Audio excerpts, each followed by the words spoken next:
We have Todd Schoenberger, Managing Director at Land Colt Trading.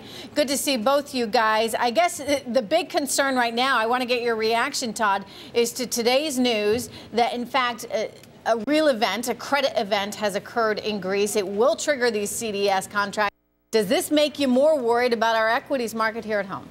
Absolutely, Trish. Look, I think all the talk has been about the deal that Greece can cut for their survival. The issue, though, is that when you look at those other countries in the pigs category, Portugal, Italy, for example, that is going to impact them much more. Now you're talking about a credit event that's going to be spread out amongst those other countries, and it's going to impact the entire world, including our equity markets here. Okay, but nobody's reacting to it right now. I mean, why aren't we seeing more of a reaction right now, Todd?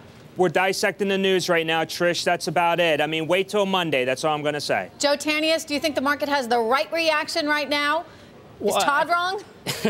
I think as far as the the CDS event, well, at least should have predicted that or seen that coming.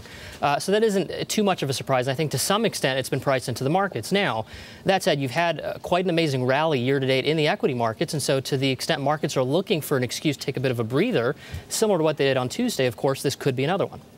Todd, I'm not seeing much of a reaction in the sovereign bond market. I know you said that people are still dissecting this, but to me, I think the more shocking news is the action clause. And I was wondering if I could get your thoughts on that. I mean, that to me suggests that contracts aren't contracts anymore. They're whatever you want them to be. Unfortunately, it does seem that way, especially when you start talking about bailouts and everybody else getting involved. I think what we need to take a look at, though, is not just the yields, but how this is going impact the global so-called economic recovery. And it's clear to me that this is another time bomb waiting for this. It will impact U.S. stocks. It's clearly going to impact globalization. So we only have, it's a wait and see occurrence. But now this is obviously a top story. This trumps the jobs number today. And we'll be talking about this a lot next week. Hey, Joe, you like the U.S., you like the emerging markets. You don't like Asia. You don't like Europe. I can understand why you don't like Europe. But why don't you like Asia right now? Well, I never said we don't like Asia. I would say that if you were to ask me where we have more conviction in the markets today, it would certainly be in the U.S. on the back of stronger economic data and in emerging markets on the back of this just extremely accommodative monetary policy that we're seeing from central banks around the world. I do see that there are clearly going to be some risks, and I think this issue in Europe is certainly far from over. You've had the ECB provide this extreme liquidity, which has eliminated maybe part of that tail risk, but the fundamental problem still remains, right? You have to find a way to bring these European countries closer together and integrate fiscally, and I think it's going to take time to make that happen. And as a result of that, it's probably going to lead to some volatility, but that doesn't mean that equity markets are going to head south. I want to add to that, we've got other concerns going on next week. We've been watching oil prices back on that path towards $110 a barrel. We've been watching, or will be watching, of course, for the bank stress test results. What's keeping you up at night, Todd, right now, aside from what's going on in Greece? Look, Greece, a slowdown in the U.S. economy, also a China slowdown. Look, the best clue of all, Trish, right now was McDonald's coming out this week talking about their lower earnings, their lower revenues, and the big part of that was out of Europe. 50% of their bottom line number comes from Europe alone.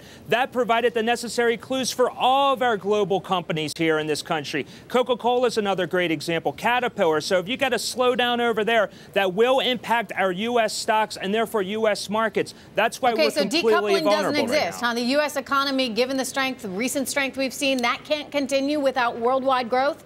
No way. Let me tell you something. We had some great macro points over the last 30, 60 days. But look, let's be honest here. They're not great macro points. Even today's jobs number, half of those jobs created were of the low-income variety. Joe, you've been shaking your head as Todd's been talking. Why? What's going on in your mind?